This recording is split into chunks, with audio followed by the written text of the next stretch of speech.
Bon, j'ai un petit message à faire passer à tout ce gouvernement d'incompétents et de guignols. Je fais partie des ouvriers du bâtiment, je suis peintre. On est dans une structure où il y a à peu près 8, 9 personnes. Et j'ai vu hier et ce matin qu'apparemment il y a eu un accord de prix entre le dirigeant du BTP et le ministre du Travail et donc les dirigeants de ce pays, comme quoi on nous autorisait à reprendre une activité, donc retravailler sur les chantiers. Là, il faut qu'on m'explique parce que je comprends rien du tout. Euh, Vous nous faites passer le message comme quoi il faut rester en confinement, que personne ne doit sortir pour X ou X raisons, juste pour aller manger, enfin chercher à manger et promener le chien, et encore ça, ça commence à devenir un peu compliqué. Mais nous, les pauvres gars du BTP, maçons, électriciens, et tout ça, et j'en passe, vous nous demandez d'aller au casse-pipe et de risquer notre vie parce que ça ralentit la croissance économique du pays. Oh, on se réveille, bien sûr que ça la ralentit. On est en crise sanitaire. Donc il y a un virus qui se répand dans tout le pays, dans tout le monde, sur la terre entière. La Chine, l'Espagne, l'Italie sont en arrêt total. Il n'y a plus personne qui travaille. Vous, le gouvernement français, vous avez été super long à tout mettre en place. Le coronavirus est en Chine depuis plus d'un mois, vous le saviez. Et tout ce que, à part vos messages publicitaires et de bien se laver les mains, d'éternuer dans notre coude et j'en passe, euh, vous n'avez rien fait. Il a fallu qu'il y ait des milliers de cas qui se répandent pour dire ah putain, ça y est, on y est. Bien sûr qu'on y est. C'est mondial. Mais ce que je ne comprends pas, c'est pourquoi nous, les gars du bâtiment, nous devons continuer à aller travailler pour que vous, qui êtes confinés chez vous, qui n'êtes pas au contact des autres gens, continuez à avoir plein de pognon. On sait que l'argent fait tourner le pays, mais vous êtes en train de nous dire que vous décidez qui vit et qui meurt, en fait. C'est-à-dire que les gens qui ne peuvent pas trop rapporter de l'argent à ce pays doivent rester chez eux, et nous, on doit aller travailler, on doit se mettre en péril avec d'autres gens peut-être confinés, hein, enfin peut-être contaminés, je ne sais pas. On est une boîte de 8 personnes. Hein, 8 personnes qui travaillent. Après, il y a le secrétaire, il y a le patron travaille aussi, le maître d'œuvre, enfin le chef d'équipe qui travaille aussi. On fait des appels d'offres. Des appels d'offres, c'est là où il y a aussi beaucoup, beaucoup d'autres corps de métier. Menuiserie, plombier, maçon, et j'en passe. Donc, moi, je veux bien aller travailler, mais donnez-moi les moyens de le faire. Et tous les autres aussi. Comment voulez-vous, admettons, je veux peindre un bout de mur dans une petite pièce. Le plombier vient, veut poser, je sais pas moi, son WC ou son chauffe-eau. Après, c'est le menuisier qui veut venir pour poser sa porte. Moi, je suis en train de peindre. On est à peu près une vingtaine, je vous dis, sur un chantier, grosso modo, de tout corps d'état. Il suffit qu'il y en a un qui l'ait, qui tousse ou quoi que ce soit, et il contamine tout le monde. Donc moi, je rentre avec cette merde chez moi, je contamine mon enfant qui a 1 an et demi, je contamine ma femme qui travaille dans l'agroalimentaire, et encore, eux, ils ont des horaires à respecter maintenant. À partir de 9 heures, plus personne ne travaille pour éviter d'être en contact avec les clients. Donc, on me demande d'aller travailler. Ok. Mais on nous dit à ce moment-là, si vous allez travailler, vous mettez tout en œuvre pour appliquer les consignes de sécurité. C'est-à-dire masque, se laver les mains et tout le tintouin. D'accord. Mais les masques, bah, je sais pas, moi je les chie pas. Hein. Et apparemment, le truc médical, ils en ont plus. Ils ont plus de masques en milieu médical.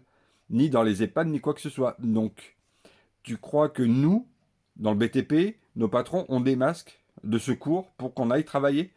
Je crois pas, moi, mais vous êtes complètement à côté de la plaque. Il faut comprendre quelque chose, c'est qu'on en a marre, quoi. On nous dit, tiens, aujourd'hui, les gars du BTP, ben, ils vont aller au front pour nous ramener de l'argent. Et toujours pareil, l'argent, l'argent, l'argent. On privilégie l'argent à l'être humain. Et ça commence vraiment à me casser les couilles, et ça casse les couilles, il y a beaucoup de monde. Moi, mon boss, il n'est pas d'accord pour qu'on reprenne. Parce que des masques, on n'en a pas. Il en faudrait deux par jour, je crois, ou un par jour. Bref, dans le pire des cas, un par jour. Mais il n'en a pas. Si le milieu médical est en manque de masques, tu crois pas que le gars du BTP va avoir des masques? Je comprends pas. Quand on arrive sur un chantier, on ouvre tous la même porte pour entrer sur le chantier.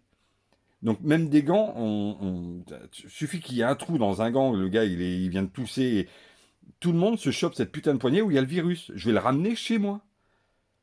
Vous nous dites de rester confinés, donc nous on est d'accord, on joue le jeu, mais comme ça ralentit l'économie française, mais c'est logique, puisque c'est une pandémie. Et tous les autres pays qui sont atteints font pareil. Mais non, vous voulez continuer, vous voulez nous dire qu'on continue à bosser pour vous rapporter de l'argent et pour que le pays continue à tourner. C'est pas possible. C'est pas possible. Quand je vois ma femme qui travaille dans une grande distribution, elle est en contact avec les gens. Mais je vous dis, depuis vendredi, ils disent maintenant à 9 h, elle a fini. Enfin, tout le monde finit. Comme ça, il n'y a plus de contact avec les gens.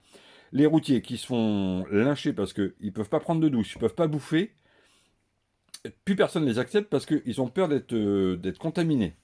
Hein. Et aujourd'hui, maintenant, les BTP, on nous dit d'aller bosser. Je ne suis pas d'accord du tout avec ça. Vous avez été très lents. Vous êtes des incompétents. La ministre du Travail qui nous dit qu'on est des feignants parce qu'on ne veut pas aller bosser. Non, on veut juste rester en bonne santé et pas crever. Hein. Vous êtes à milieu de savoir vraiment ce qui se passe dans cette France. Tout ce qui vous intéresse, vous, c'est de gouverner et de prendre votre pognon. C'est tout. Mais pensez bien qu'il y a des gens qui sont vraiment dans la réalité. Et je sais pas, à ce moment-là, moi, la ministre du Travail, je l'encourage à venir avec moi. On va sur un chantier. Par contre, il n'y a pas de masque. Hein. Du fait qu'il n'y ait pas de masque pour le milieu médical, où il en manque, nous, on n'en a pas. Hein. Donc, tu viens comme ça, hein, sans masque. Hein. Et on va aller sur un chantier où il y a à peu près une vingtaine de personnes. Et je peux te dire que le maître de sécurité, il ne sera pas respecté. Donc, viens me montrer l'exemple à moi. Et après, ok, on va travailler. Mais là, c'est du n'importe quoi. Moi, je commence à en avoir plein les couilles, et je pense que tout le monde en a plein les couilles. On ne sait même pas sur quel pied jongler. On reste pas. On est confiné, on n'est pas confiné. Hein. Tous les gars qui sont partis sur l'île de Ré, là, quand on a dit que c'est confinement total, pendant 15 jours minimum, tout le monde est venu en vacances. Vous avez été obligé de fermer des plages parce que les gens se promenaient. Ils n'ont rien compris, mais eux, on leur dit rien. Mais nous, les gars, on respecte, on vient nous faire chier, nous dire, allez, au casse-pipe, si vous chopez le coronavirus, c'est pas grave, il y en aura d'autres derrière vous. Donc ça, c'est inadmissible. Vous êtes des incompétents et il va falloir vraiment que ça change. Pensez aux prochaines élections, hein, parce que là, c'est n'importe quoi. Donc j'encourage à tous les gens à partager cette vidéo. Alors c'est pas du tout pour me faire connaître, hein, c'est juste qu'il faut que tout le monde sache qu'il y en a ras-le-bol, qu'il y a un gros dysfonctionnement dans ce pays et que les dirigeants, c'est vraiment des guignols. Donc pour tous les gens du BTP qui sont obligés de reprendre demain ou mardi, je vous souhaite vraiment bon courage. Mais vraiment, si vous pouvez faire bloc, faites-le. Ne partez pas. Restez chez vous. On va toucher 80% de notre salaire net parce qu'on est en chômage partiel. Ok, bon bah c'est comme ça. L'État, il va se démerder pour faire le complément, surtout pour régler nos dirigeants du bâtiment. Ça, après, c'est leur problème, c'est pas le nôtre. Mais il faut vraiment que ça s'arrête, quoi. Un grand merci à tout le milieu hospitalier dans les EHPAD, tous ceux qui qui essayent de guérir les virus, le coronavirus. Un grand merci. Merci aux routiers, merci à tous ceux qui sont dans l'alimentaire. C'est pas facile, c'est facile pour personne. En tout cas, ça, c'est des métiers qu'on a besoin, parce que les gens ont besoin de vivre, de manger. Le BTP, je vois pas en quoi ça va changer mon voisin que j'aille travailler, que j'aille peindre une porte demain. Hein. Par contre, l'État, oui, forcément, oui, ça va lui rapporter un peu d'argent. Et partagez cette vidéo, et il faut vraiment que, quand tout ira bien, il va falloir vraiment qu'on fasse quelque chose, je pense. Allez, bon courage à tous, et surtout restez en bonne santé.